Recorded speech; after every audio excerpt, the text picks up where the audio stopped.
Get rid of it. Well, hello, creatives, community, and kind folks. Welcome to yet another installment of the design journey we're going on for Obsidian Star. So thank you very much for being here.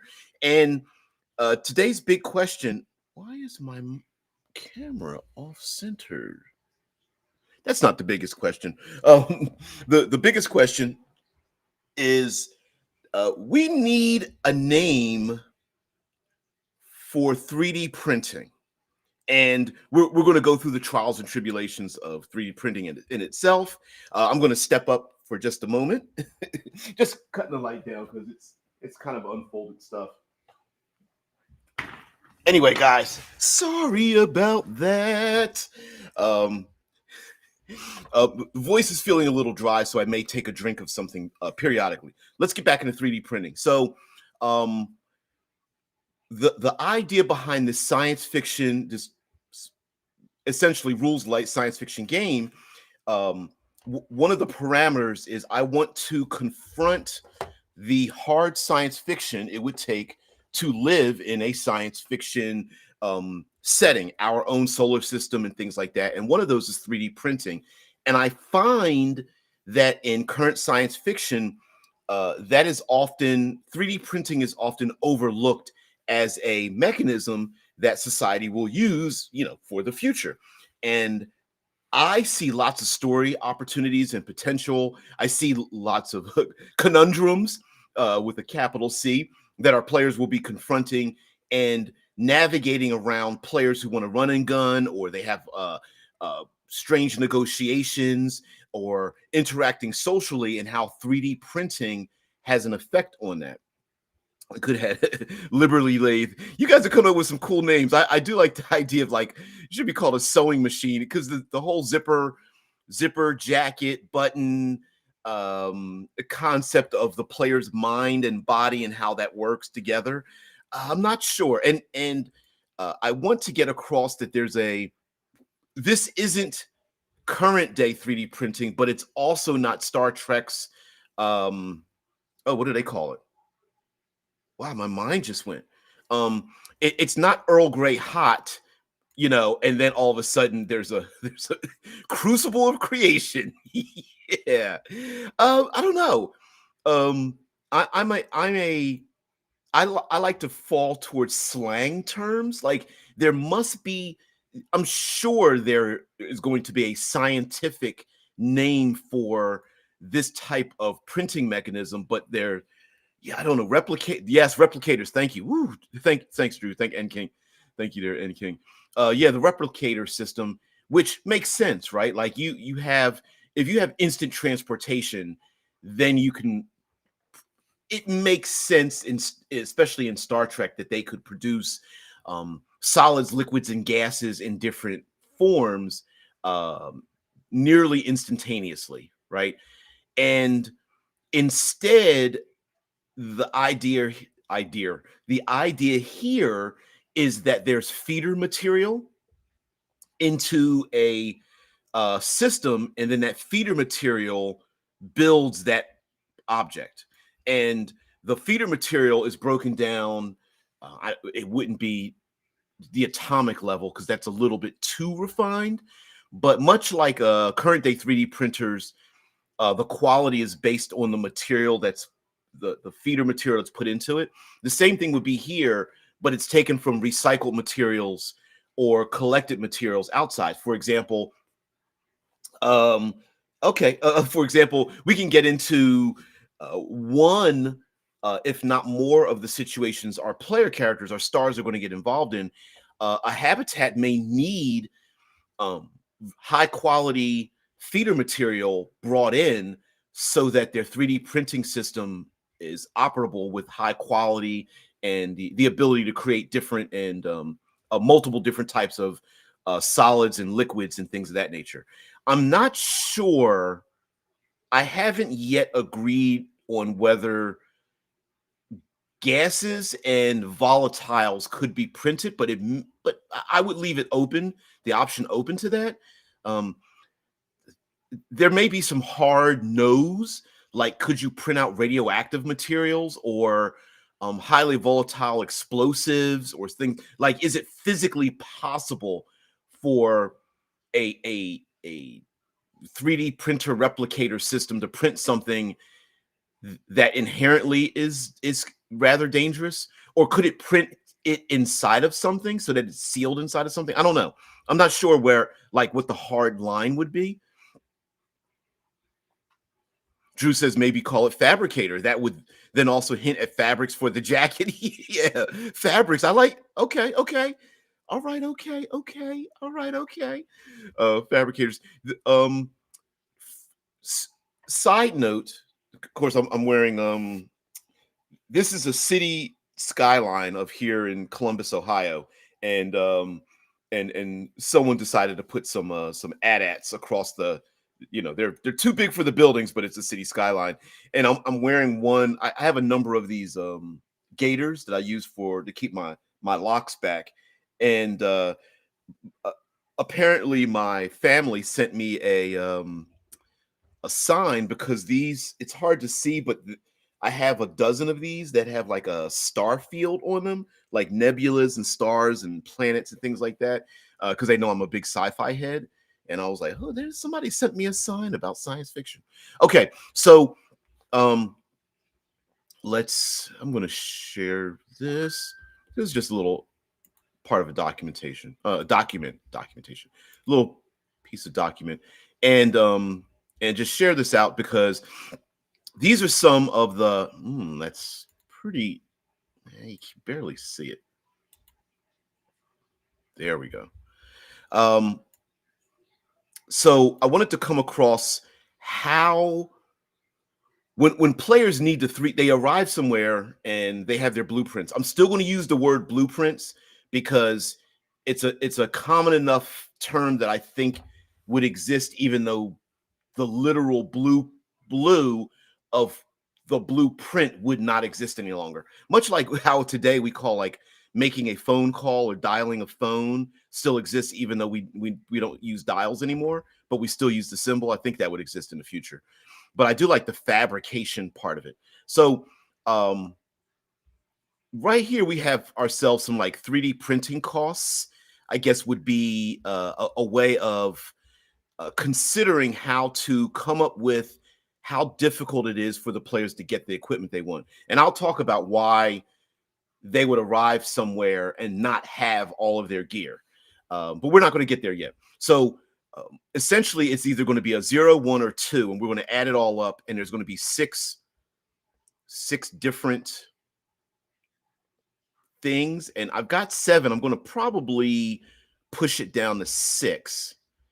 Um, No, because Q could just be time. So maybe I'll delete that out. Not, I literally just looked at it and was like, yeah, that makes sense. So it's either a 0, 1, or 2. We're going to add it all up. There's 6 issues the player characters are going to have to involve themselves with. You add it all up, and it's going to either be some number between 0 and 12. And um, I would hope that this would be a very easy, like, oh man, I didn't realize they were going to have to go to the 3D printers. How can I come up with a number that they're going to have to work against to get what they want? And why is it they can get what they want? And then maybe through role play, they can completely avoid rolling dice and having numbers completely by figuring out what it is that's stopping them from getting what they want. So one of those would be the first one would be have safety. So players want to print out dangerous things. Wherever they're at, the habitat that they're in is going to want to make sure that they are safe. So they're not going to allow just random people to create things that are dangerous, like high explosives, volatiles, radioactive materials, um, uh, uh, um, uh, viruses and bacteria that can escape, von Neumann nanotech, self-replicating nanotech. Some of these things just will just be too dangerous to print out, for whatever reason. And some ways to have safety would be to, like, imprint a serial number in anything you create. So if they find the gun, it has a serial number imprinted in the hilt, and they can find out where it was printed out and who printed it out. There might be like a tag or a beacon um, some kind of like something imprinted into the solid object so that it could be, if the authorities need to monitor where it is or what it's being used for, or maybe it's just a GPS monitor, like, oh, they're on level 16, section 4, quadrant, epsilon or something like that. There might be a disable code, like the authorities could press a button and just it turns the dust in a person's hand, or you have a firearm, but it's got a cookie cutter on it. So it you try to fire the gun at the whatever law enforcement or authority there is, and it just doesn't work against them specifically. So it like cookie cuts around them. Something like that. So there might be some kind of HAB safety mechanism, and the players may need to find out what that is. The second part is permission. Who has permission to even use the 3D printer in the first place? Like, do you need a license or a one-time pass, or do you have to negotiate your way to have permission to use the thing in the first place? So it could just be open to the public, and again, if it's a 0, it's like not a problem, not applicable, or is easy to avoid. If it's a 1, it's like a minor barrier or must be confronted or it has common issues. And if it's a 2, it's a major problem or requires your full attention or it's a significant confrontation. So we'll go through. I'll finish this out and then we'll have ourselves a discussion. I like the Fabricator. I'm not sure if there's another game system that uses the same word. I know Dead Man knows, whether Altered Carbon or Eclipse Phase uses it. Although I think it's just an open word. But anyway, access. So is there a single, a few, or plenty of these 3DP Fabricator machines, right? Like if there's only one and there's a line of 16 people in a queue to use it, like how does that work? Also, like is there one giant printer that can print out a car, or are there 16 small ones and you got to put it together, which goes down to number 4, which is time, is speed of construction and assembly. So could you get what you want, like a high-powered X-ray laser rifle, but it's going to take 4 days to print it out, or will it be printed in 14 sections and then you have to assemble it back together yourself? Last 2 are quality and monitoring. So quality is the item that you're printing, like a single use, couple of hour use kind of thing. Does it have a limited mission? Like at the end of its use, will it just decompose or not be useful at all, like a wrench or a tool or something? Or does the 3D printer print out very high quality materials? And this might also be dependent on like black market versus public versus utility service versus like governmental. It could be that as well. Like a black market thing, you might sacrifice safety and permissions, but it may also have limited quality. And then lastly is monitoring. Like, are there just no watchers? You could just print what you want and leave. Are there like periodic like surveys, or like every hour or every day someone goes through the logs? Is there an AI system, like a monitoring system? Are there sensors that monitor like dangerous things on it? Are there alerts if someone like messes with the programming? So you can print out what you want, kind of, but if you start like trying to delete the log and then it sends off an alert, like those kind of things. So sorry, just wanted to share that out. Yeah, the Ant King. 0, not a problem. 1, a minor barrier. 2, major problem. 3, Fabricator is haunted. That's on my list of like my random habitat creation list. Is like everyone believes that the habitat is haunted. Yeah, it says you could call it a forge. Forge is it? Yeah, okay.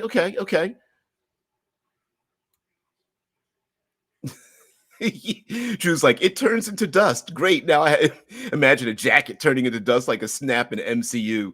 Yeah, and a little stacked carbon hard drive in the back of your head falling down in between your sneakers or something. Yeah. Mike Marin, hey, what's up, M Squared? Says, I'm getting flashbacks to playing Eclipse Phase. The D&D equivalent of shopping for gear was jockeying for blueprints, yeah, permissions, and discretion at the nano fabricators. Yeah, there's a little bit of, I hope it would be something that is defaults to fun and not like shopping experiences that some role-playing games have. Yeah, Mike Marin says, I imagine slang would change from place to place. Business execs call it a forge, academics fabricator, rustics call it cooking, poets call it weaving, etc. Ooh, the Genesis Forge. Ooh, I like the idea of that. Like you know, depending on your job, your career, your social status, you'll call it one thing over another, right? Yeah.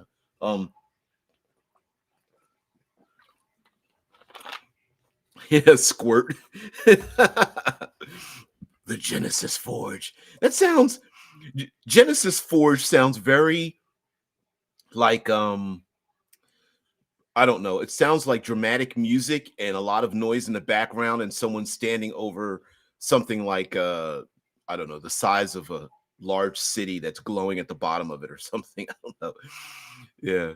So okay, so the issues with 3D printing, we see that, right? Like where is it? Who can you get it? But the reason for having 3D printing in the first place, of course, I believe would be we would humanity would we would have a necessary requirement for it. So we can't build habitats in the space and on alien planets and moons and Mars and things like that without having replacement parts. And even now we have like probes and like the Perseverance and the Ingenuity helicopter that's on Mars. And, you know, even there, we've got wheels breaking down and helicopter blades getting damaged and all that kind of stuff. And so you're going to need replacement parts, but you can't send out 5 extra ships just filled with replacement parts and nuts and bolts. You're going to need to print them out as needed. So for player characters, what Mike Marin points out, let me put a comment back up here, like in Eclipse Phase as well, which is also a transhuman, post-human tabletop role-playing game. One of the reasons why players would have blueprints is because when they travel from place to place, you've got basically 2 options. You either get into the seat of a starship and travel from Mars to Jupiter physically, or you ego cast. I was trying to think of the name of it. You ego cast or shadow cast or dark cast or whatever, black market or like black ops yourself, and you digitally send your neural pathways, your brain, your entire memories, and you send it somewhere else to arrive there very quickly. You actually sending your thoughts at the speed of light. If you travel there physically, you'll get there with all your stuff and all your weapons and gear and whatnot, but your adversary will have days, weeks, months to compile defenses against you. So by the time you get there, they could be long gone because they've got plenty of time to avoid you and all of your machinations. So, but if you beam yourself there, you get there at the speed of light. It might take a couple of minutes for your brain to arrive. And then if there's one or more jackets for you to zip into, you might get a mechanical body or biological body or whatever, and then you can start running gunning at that point. So that's why player characters are going to definitely need blueprints, because if they wake up on a mission on, I don't know, the deep oceans of Europa, you know, taking 5 weeks to get there from somewhere else to go after a bounty hunt or something like that, and they know you know, someone's being hunted, just gonna they've got at least 4 weeks to go. Yeah, we'll set up a trap and then we'll leave in a minute. I've got time, you know. And then when the policies arrive, it's like, are they going to be in aquatic bodies or cold weather bodies or, you know, zero gravity vacuum bodies, things like that. Mike says, I'd love to show up at a rundown space station and their 3 fabricators have little name tags of like the Genesis Forge Printy McPrint Face and old Fabby. Yeah, there's a television show on Amazon Prime here in the States called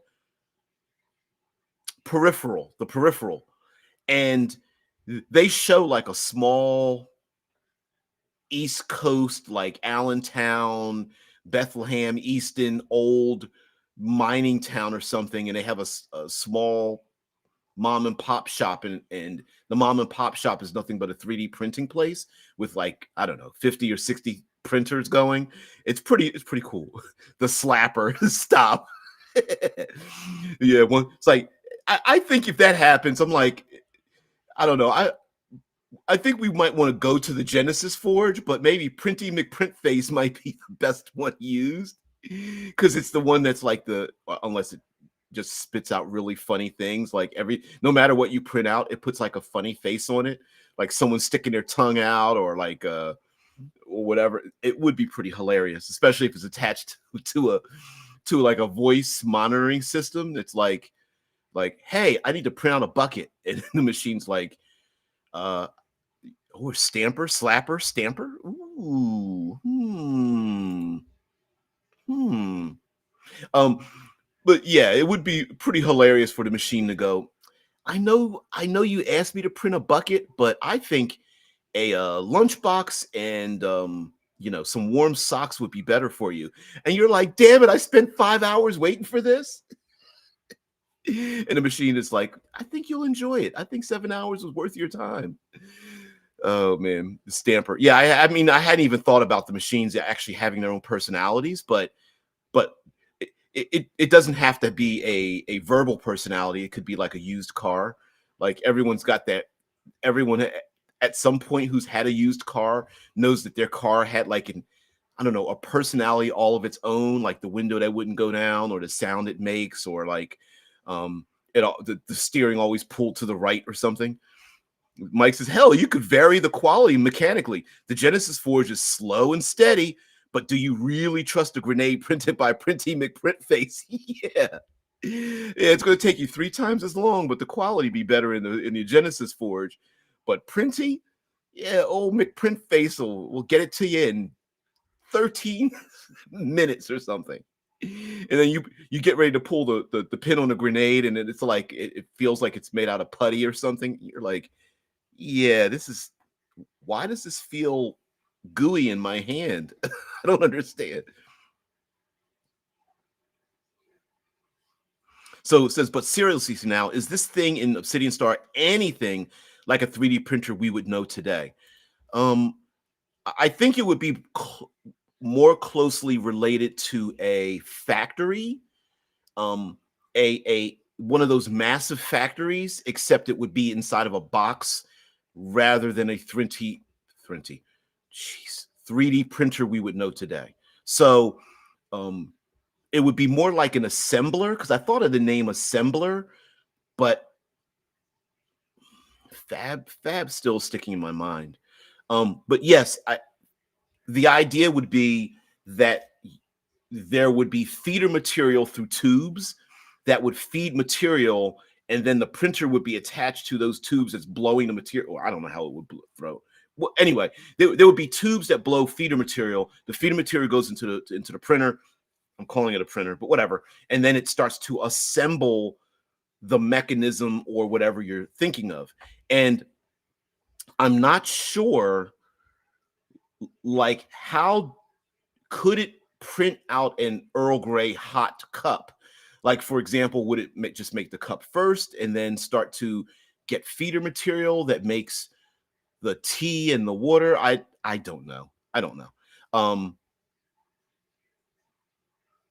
yeah, how about a brooch? Anybody ever work in a machine shop? I've never worked in a machine shop. And so I'm not exactly certain. That's why I was asking about like should there be or will there be a hard line on creating volatiles like hot water or glue or any kind of fluids or gases? You know, could an assembler, a fabricator, the Genesis Forge, can it print out like perfume or an oxygen-filled tank.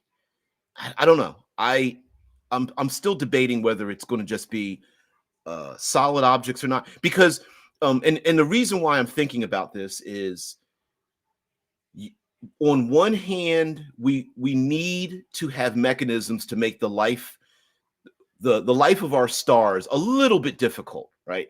But on the other hand, we also want to have the ability to bypass this whole process if we want to get to the mission, right? It's like, so if our players arrive on Saturn, like a moon orbiting Saturn, we can just go straight to the front door. We can say, guys, okay, you transported yourself from Luna. Your brains arrived in the zippers. The zippers were inserted into the jackets, and you guys are moving silently down the hallways towards your objective with your guns and equipment or something, and armor or whatever. And we could just skip forward to that point, like the whole shopping. Like Mike Maron was like, yeah, the whole shopping experience. We can just there's a television term, a movie creation term, in late, out early. So whenever you have a scene in a television show or movie, you want to get in as late as possible and get out of that scene as early as possible, which means we don't need to watch our heroes wait for the 3D printer and then get their stuff together and then have a discussion with who's ever monitoring it, or have a hacker and then see them, do the whole put the equipment on and then walk down a hallway and then aim, unlock a door and have a gunfight with their bad guy. You can just fast forward to door starts to open up, heroes start shooting at bad guy, right? So that's always a possibility. But if we want to get a little bit more intricate, we want to have layers of pressure and tension and time. The idea of using blueprints and a 3D printer can complicate the lives of our main characters.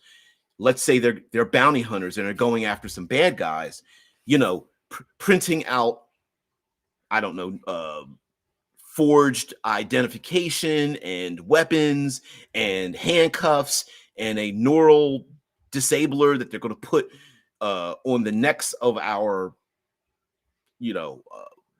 enemies so they can disable them so they're easy to transport and all that kind of business.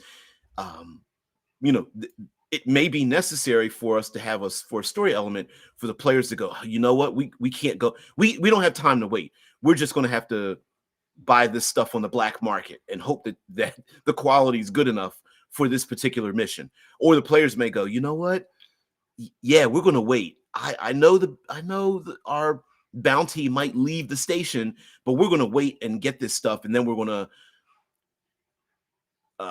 book passage on a 6-shooter so we can travel to, the 47th moon on Saturn and get there in a couple of hours or something like that.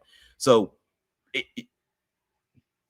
I love to have anything that creates tension and any tool that a game master, the Spiral, can use for their game to make, life interesting. Also, let's not forget that our adversaries have access to the same things our player characters have. So the players might hack into a system to find out what's getting printed and then track our adversaries by what's being printed because they're on the run themselves. Hey, over in Sector 5, Epsilon 6, the parts to a couple of firearms were printed out in a black market printer. We're pretty sure they're over in the east side of the habitat, right? Like something like that. Yeah, TA brought this. You brought this up before. It says, I have a small machine shop and I'm working on replicator level 3D printing tech. So enter late, leave early sounds fine if you're making a TV show. Yeah, personally, I like the games that give us the opportunity to focus on the small, minor things. And I want Obsidian Star to embrace those minor things that are often cast aside, because hard science fiction, the parameters of television and movies, a lot of that has to do with runtime and money and things like that. But I want to, like the television show The Expanse, I want to embrace some of the issues we have with going into space, like 3D printing. We often don't see that as an issue for our protagonists, right? Most of the time, they have pretty easy access to a lot of weapons and armor and dangerous things. But there might be something else. Let's get away from the run and gun, right? Like maybe there's clothing and spacesuits and medicines and forged documents that the players may need to print out that they don't have. Maybe the players have a great idea about going to a dinner party and need to print out, jewelry and perfumes.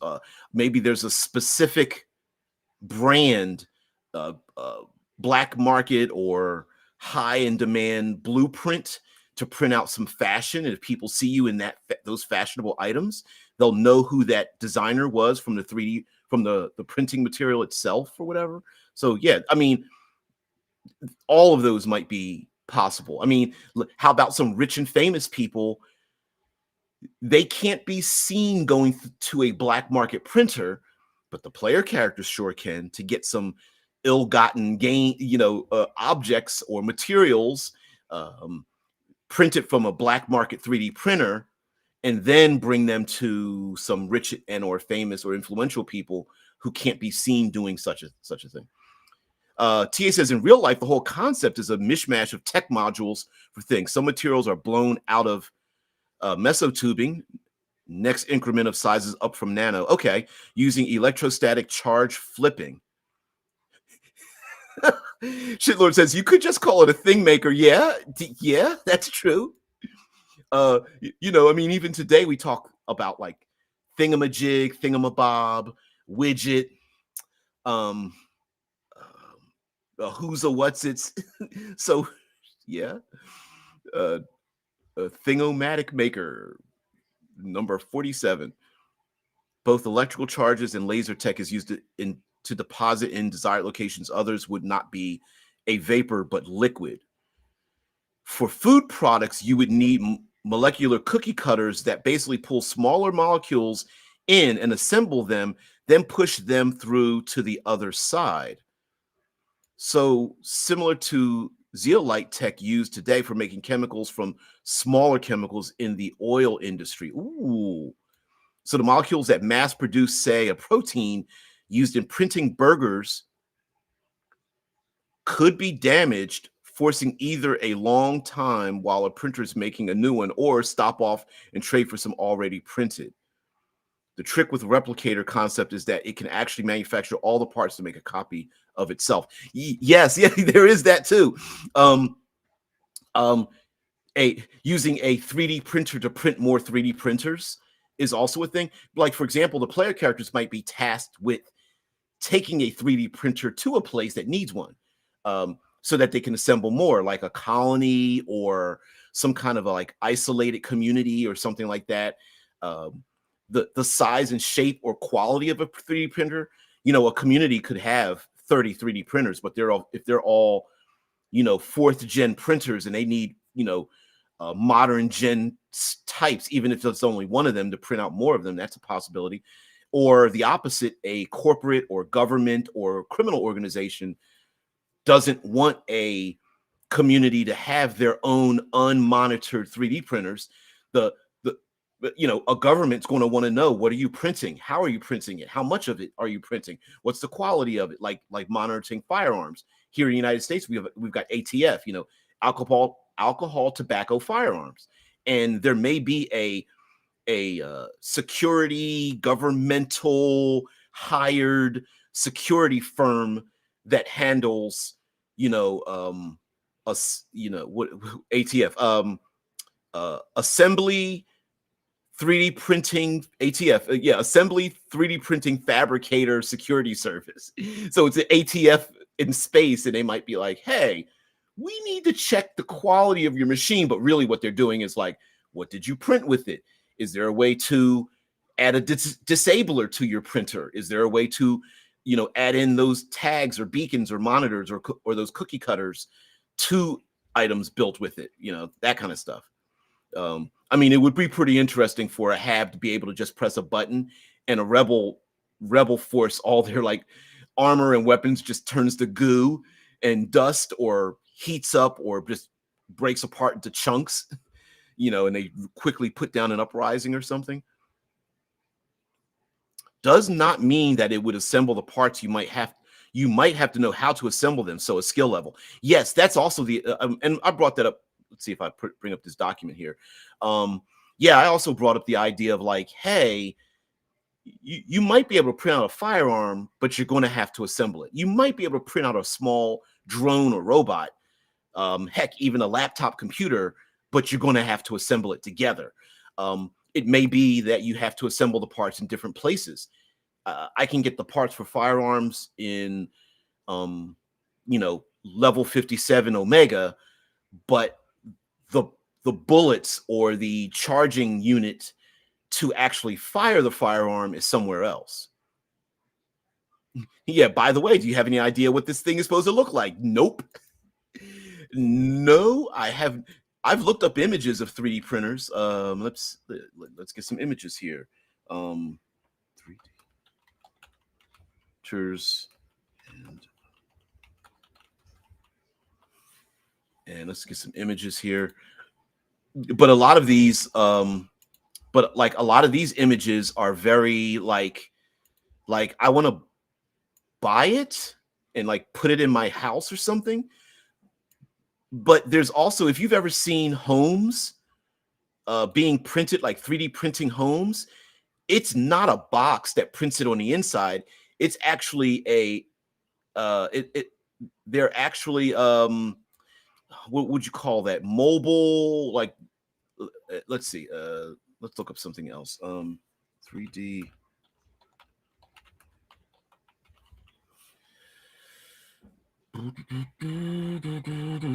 Some use concrete. So where's a good image here? I'll use this one, for example. So here's an image of a home being 3D printed, and basically it's like they have a structure over top of it, and then it starts to print them out in little layers. Here's an image, a close-up of concrete being poured, out, extruded out of a mechanism, and this might be like kind of half a little bit of concrete and plastics and things like that. So I'm not sure. Maybe it could be a small robot that's opened up and attached to a feeder tube, and that feeder tube, gives it, hardened materials, softer materials, things like that. TA says my design has 3 types of basic printing: a liquid chamber disposition system, vapor, and then basic squirting system, like the plastic printers today, to chocolate printers, all in one machine. Ooh, could be divided up into like foods, commercial textiles, and then food, proteins or something. Your printer is a 1/4 inch too short, so it's a deadly weapon, and we're here to confiscate it. Yeah, the ATF comes in, the assembler 3D printing fabricator service comes in, and it's like, yeah, it's too dangerous. You're like, I was printing out chocolate pasta. Yeah, some additional tech inside that can also disassemble something, vaporizing it, and then sucking away the vaporized material through a system of tubing that can sort it out for later. Yeah. Absolutely. Players or adversaries could sabotage the feeder tube system. So let's say you're in a big arcology, like a place where you have the printers, but all the feeder materials coming from a central place. Maybe there's a way to block it, or gum up the works, or add in materials that make it low quality, or sabotage it or something. I don't know. Starships, like ice haulers, maybe those ice wranglers that are taking comets and small planetoids and moons and rocky materials, are disassembling it for feeder material that's important to habitats and things like that. TA dropping the knowledge here. Yeah, thank you very, like you just got to exactly what I was thinking of. Like, won't the feed materials be hard to find in space, which would make feeder material, what would you call those, feeder material traders, very valuable? It literally, it could be like in current parlance, it could be multi-billion-dollar industry of like starship haulers that just do nothing but haul feeder material. So the ships, maybe there's these like giant factory ships that all they do is disassemble biological materials, basically very efficient recycling machines that go from habitat to habitat, and then they make deals to bring feeder material, because a lot of that material is not available. Although they do, it, it is proven that hydrogen, helium, oxygen, carbon is very common in space, and if those are your building blocks, I don't know.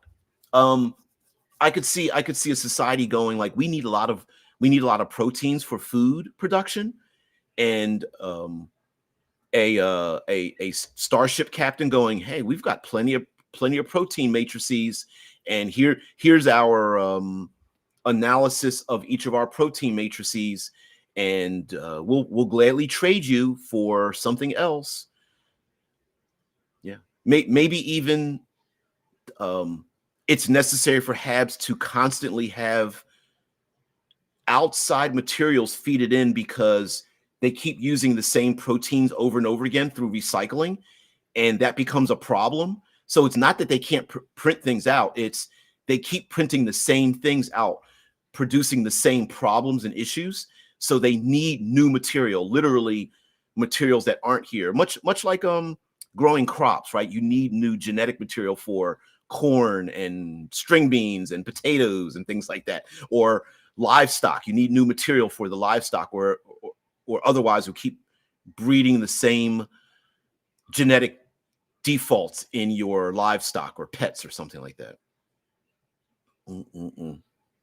TA says, my guess is that manufacturing material from other materials, like making uranium or plutonium out of lead, is something that would be a hold back in the game and quite difficult and dangerous. And I was wondering about how would there be a hard line for that? Like, should we establish you cannot print out gunpowder, high explosives, radioactive materials, or could you, but it's like a one and done? Or could a black market machine really print this out, but everyone knows the minute you do it, the alarms are going to get set off, or something like that? So it's not really hard to find, but the rarity of given materials would still be a thing. So iridium or gold and platinum are still going to be nearly as expensive versus, say, hydrogen or oxygen. That's also, and like I said, maybe there's a faction that's holding that stuff, artificial scarcity. They are hoarding platinum, gold, xenon, whatever. They're hoarding these materials and using it as a political power, something like that. Yeah, so instead of regular space drugs, now you've got a new thing for like Obsidian Han Solo to smuggle. Yep. Maybe the basics can be printed, but more unique things, like you can't get chocolate out of a machine, so everyone's like, we'll pay dearly to have chocolate bars shipped from a place. There is an alcohol cloud, yes, out in deep space the size of a nebula that could get trillions of humans drunk for thousands of years. Just have to get to it and hover it up to put it in the drink glasses. I've thought about that. Yeah. Be pretty fun to have like a chunk of like space rock or regolith in your glass to get your drink cool. And find the water ice to pour over it. Yep, you gotta find a comet and pour some ice over it, or put ice in the drink. Useful. We're getting to the end here. TA always dropping his knowledge. Says, yes, with the replicator tech I have designed alone that uses today's manufacturing technology would still make the most valuable thing information, and making data cores far more powerful. Let me put this up here. Yes. So again, for the player character's benefit, the idea of like the idea that they are traveling, buying, selling, trading, capturing, stealing, destroying, hiding information may just be a thing. Like a blueprint itself, long before something's printed out, can also be extremely valuable as well. Heck, just buying, selling, or trading, the idea of having a blueprint to print out firearms for an oppressed community may be extremely valuable unto itself, right? Most new fused atoms from smaller groups of atoms have the main issue of being unstable, radioactive, and having often a short lifespan. Yeah, talked about like one-use items, limited duration items, things printed out knowing that they're only going to last for 47 hours, right? So space alcohol will never evaporate. Ooh, I hadn't thought about that. I could even see certain alcohols being like, this alcohol was literally made from scooping the gases out of a nebula, and it's like the equivalent of grapes from a specific orchard in France would be like a valuable alcohol made from literally the gases of, deep inside of Neptune's freezing cold atmosphere or something like that. That would be kind of cool.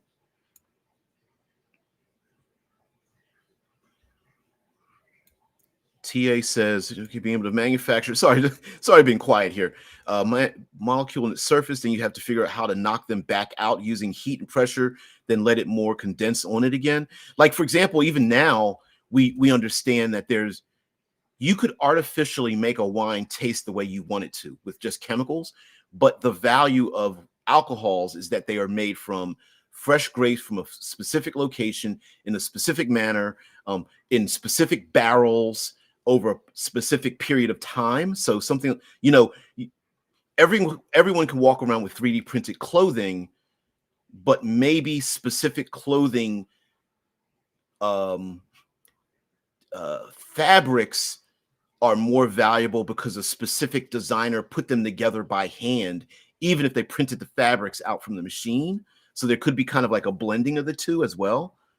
A very yes, you can print out a robot, but an experienced robot manufacturer who prints out the mechanism separately and builds the robots together, made from 10 different printers and picking the best mechanisms, just because like like the ancient art of making katanas. There might be an assembler an individual who picks up different gears and just by mouth feel knows which pieces are the best. So that may be a thing as well. Like there still is a skill in it. TA says, not true. The problem is the printers that can make those pressure bearing parts are thousands of dollars, and hundreds of thousands of dollars. You have to buy manufactured metal powders that are fused using high power lasers. But it's done layer by layer and pulled off metal parts from a bin of dust metals. Yeah, there's that too. You still need the barrel and chamber, etc. So there should be some kind of limitation like that in Obsidian. You can't just make a million guns like that. That would ruin the game economy. Yeah, so maybe what we could do is like make a like what we should call it bullet point short list. So Brandon Sanderson has online like his rules for making magic systems, and I'm going to use that right now to describe this system. Magic being a air quotes general rule for special things that happen in your game. So magic could be cybernetics, it could be psionics, it doesn't matter. So magic is a placeholder word. But one of his Brandon Sanderson's rules is it's not the power that's the important thing for your magic system, it's the limitations. So we could have like a bullet point system, much like we would use for space travel. Like, hey, these 3D printers exist, but out of a list of 12, they have these 3 limitations, right? It takes very long, it requires skill to assemble, and it's heavily monitored by security. Or the players go to another place and it's like the manufacturing quality is low. There's a limited, you can only print out solid materials, like you can't get volatiles, and maybe there's something else, right? It's they automatically put in a beacon system, so if you get in trouble, they're going to GPS your location, right? Where these objects are being used, or something like that. So every time the players arrive in different habitats, the rules change just slightly, but we know there's rules involved in it. Like starship travel, right? Requires fuel, requires navigation, requires acceleration or a flip and burn when you get to the other place. Engines have drive signatures. Engines burn up fuel very quickly, that kind of thing. You know, we always have those limitations. Yep. The thing is, 3D printing those metal gun parts, you can use traditional CNC machining and metal stock to make 10 gun parts versus 1 part via the 3D printer method too. Yep. So again, right. Yeah. The limitation is, do you really need the 3D printer if you can just get the parts? Right? Like, okay, do we go to the 3D printer and not worry about it to print out 1 firearm, or do we steal the parts that are in a lockbox in storage, but we're going to have to hack the system and get past security to get those 10 parts? Yeah. So that becomes a conundrum unto itself. Like, couldn't we just take it off of somebody else instead of like printing it out? Yeah. Super large things like rocket hulls, yeah, and such, they have not figured out the way to make metal parts that large without stress issues, though. Yep, that's another thing, right? Like, you know, can you print out a spacesuit, an armored spacesuit? Sure. Can you print out a sports car? Maybe not. Or maybe yes, but it's going to take you a week to assemble the car to get it put together. Things like that.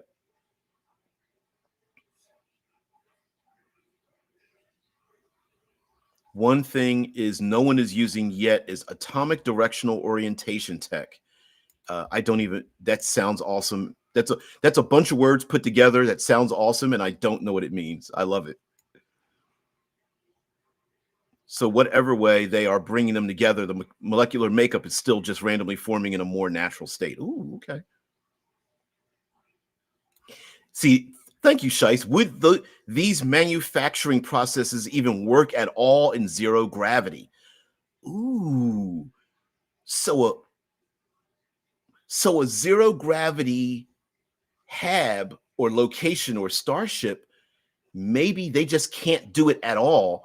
You have to go to a central place that has gravity to do the thing to bring it back. That's a great idea too. You know, players must go to X location to get Y done to return back to Z, or the players understand that their adversary is going to the one place that has spin gravity. So the players are like, nope. He's like, hey, if I was them, I'd go get myself a couple of firearms. So I know where they're going. You're like, where are they going? They're going to Coristil Zhang Station or something like that. You know, Sector 57, because that's the black market place to print out firearms because it's under gravity, because they know that their starship is under 0 gravity right now because the engines are off or something. I don't know, things like that. Yeah, the process I am developing can take advantage of gravity, but still requires in some instances to have a pure vacuum so contamination is not an issue. Ooh, thank you, TA. Like the maybe this could even be broken down to even more simpler terms: gravity, vacuum, or what would you call it? Vacuum slash contamination, quality printing materials, like textiles. Like we could do a handful of, like, it needs this, this, and this, or it meets these requirements, or whatever, and then that dictates where the machines are going to be. So, you know, the player characters could, I don't know, use a missile launching system or something and target a 3D printing area to let the, I don't know, evil government or criminal organization to say, hey guys, listen, turn over Nasty McNasterson to us, or we're going to launch these torpedoes towards your 3D printing place that we know you have on moon number 687C4, right? And it's like, no, don't do that. We've been hiding those machines back there for a while now. And it's like, nope. You've been putting out this dangerous drugs for a while. We're gonna laser blast it from here, that kind of thing, because it's in a vacuum facing away from Jupiter's high radiation system or something like that. Yeah. So anyway, guys, thank you very much for uh, letting me talk about the issues with 3D printing, and kind of disseminate here kind of little kind of ideas that I'm typed up so that we can very easily, maybe I'll just make these like bullet points. 612 is kind of the number that I'm going for. So maybe there's like above, there might be like, hey, pick from 1 to 3 of these issues. These are the issues that players need to deal with. Here's 1 through 12. Pick from this list, or roll a die, or roll multiple dice or something like that, and you're done. Or it could be based on location, right? The more civilized, higher population place, maybe the more security. So pick 3. If you're out in the outskirts of the solar system or a black market place or something like that, you'll pick 1. Or criminalized places, like 1. In between, like a colony place, you have 2. In a high society, heavy population hab, there'll be 3 of these things, and leave it at that, right? And then those conundrums, the idea of putting the points together to make that conundrum is here's a mechanical point value die system for you to roll your skills against to hack the system, or avoid detection, or using your crafting skills to build the item that you want, or something like that. Shitlord said, so can we vote on a name for it already? Yeah, okay, so we're perfect timing. So I think we have it down to like 3. I love the idea that Marin came up with, that there might be different names. So I'm willing to accept 3 names for the system, something very like scientific, very official, like you would put this in an official document, or something that it would be printed literally like a badge on the side of the machine. And then we should have something very slang terms, like we're talking like, hey, we're going out to a nightclub, I'm thinking of a new outfit. What are you going to fill in the blank?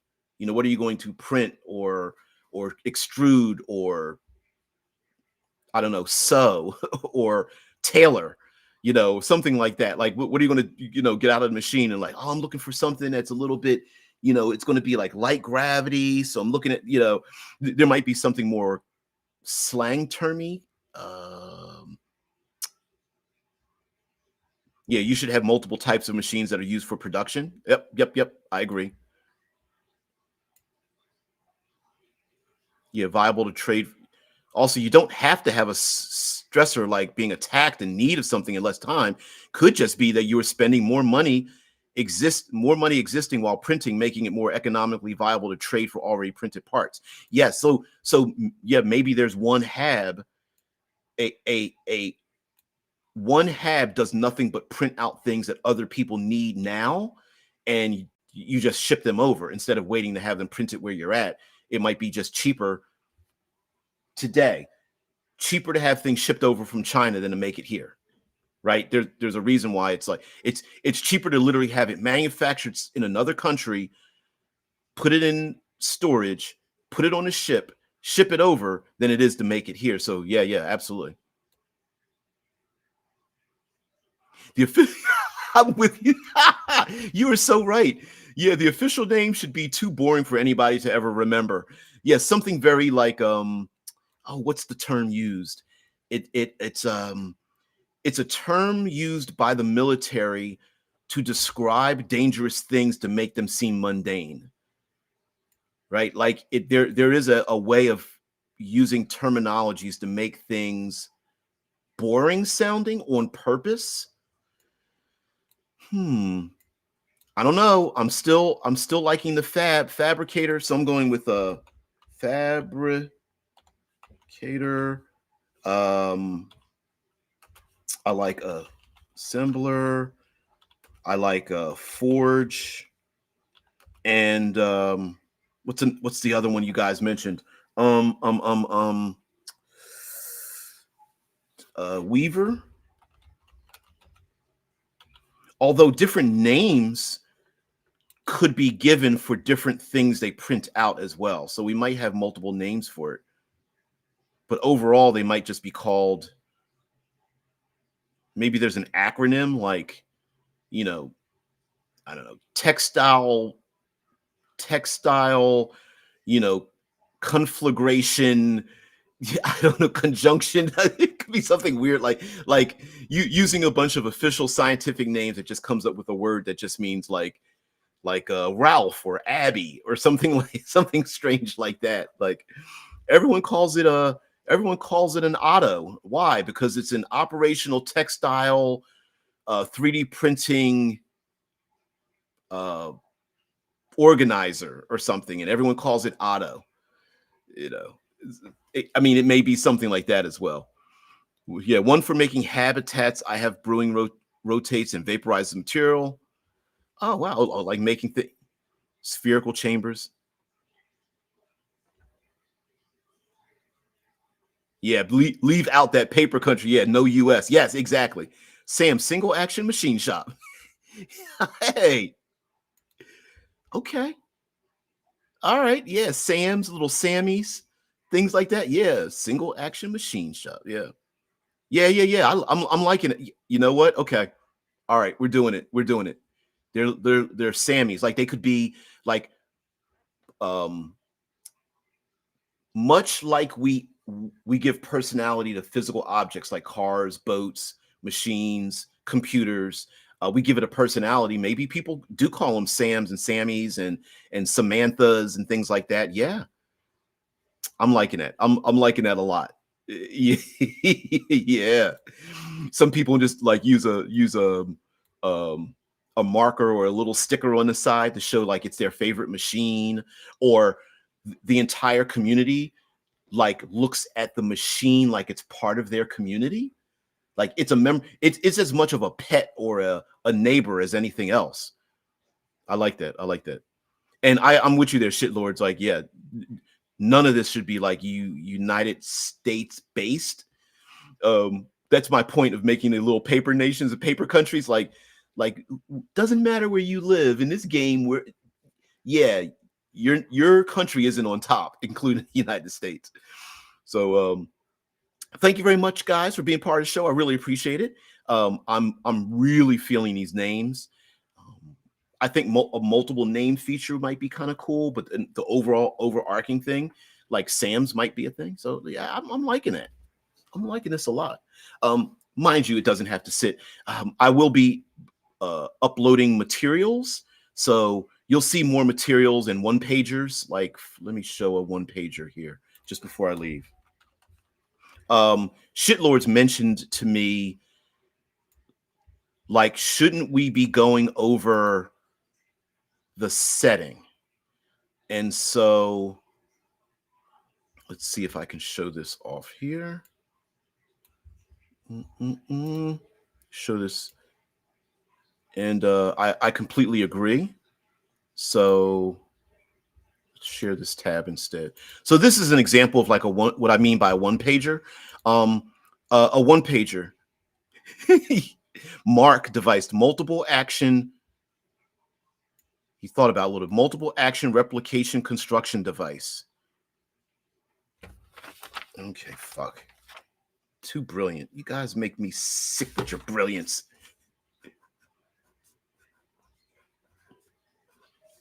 Don't. I'm thinking of the movie The Room so much. No, Mark. Multiple action replication construction device. It should have some long and boring designation first. Yeah. Yeah, like GS 5465857 single action machine shop. Yep. Yep. Multi-action replication construct. Yep. All your SAMs belong to the Black Sabers. Yeah. Yeah, exactly. Yeah, just like Enterprise 1701D, but everyone just calls it the Enterprise. Yep. Yeah, I'm feeling this. I'm feeling this a lot. Yeah. So lastly, Shitlords was talking about like we should really be talking about the setting as well, not just the mechanics of the game. So this is an example of me working on like a one pager. So when I say a one pager, it is information cut down to an appropriate size that gives what we need in the smallest amount of space possible with some visual attachment to it. So like this just says, I haven't finished it. I might even put like a little star in a corner or something, but Obsidian Star is a post-human science fiction tabletop role-playing game set within our solar system from the corona of the sun to the Kuiper belt and beyond. So something like that. I think I can even take these words and cut it down even more. And like here's another one pager that will keep going on explaining what this setting is. Like this one just says, it's got a computer AI face in the background. To the right, it says post-human society, and then it's like 200 years in our future, technology has erased any definition of humanity. Mind alterations, body swapping, habitat spread across the solar system, genetic modifications, mechanical frames, virtual reality, and more are the playgrounds of neo-citizens of this society. I spelled it. I was supposed to. Anyway, of this society, reality are the playgrounds of neo-citizens of this society. It printed it twice. But anyway, this is an example of like a one-pager. And then we'll go on to things like describing some of the factions and planets and things like that. And these will be interspersed within the game and just be able to print them out and then maybe use that for layout. So you could have like a 2-page spread or something like that. But anyway, just using simple ideas for layout for the setting portions of it. And then the mechanical parts will just be like mechanical. What I mean is things like that, printed out like that, like just, hey, it's black and white. It's stuff like that. So anyway, yep. We need a brief description to share around. Got to pack maximum cool into a couple of paragraphs for the ADD generation. Yeah, that's exactly right. There's shitlords. That's what I was going for, right? Like, mind you, this was just I set it up very simply.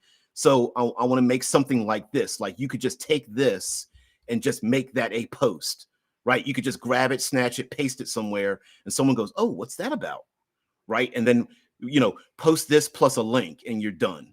You could just take it, snatch it, whatever, things like that. So. Yep. Something working on material like that. And then I'll hand it out to you guys. There's a whole ray. Got to Sam out some space weed. Yeah. Drew says, and in the end, it will look like Morkborg with every page and artwork. Yeah, maybe. Less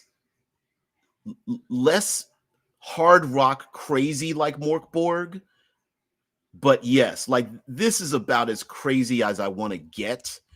Something like this look right here and something like this. Like I want it to be decipherable, right? But I want it to catch the eye. I don't want it to be like graffiti that's like upside down and often like turning a word on its side is not a big issue, right? But yes, something like this with. So the simple answer is yes, but I want to stress that it won't be as wild, or I don't want it to be as wild. This is science fiction too, so.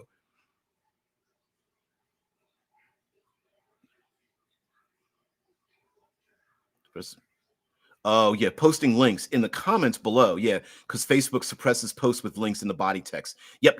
That's what I mean. Like you would have basically a piece of art that has something in it, and then a link would be something separate. You could just snatch the link and post it wherever you want to. TA says that way makes it easy to determine how each type of tech would be able to be used to move the story forward.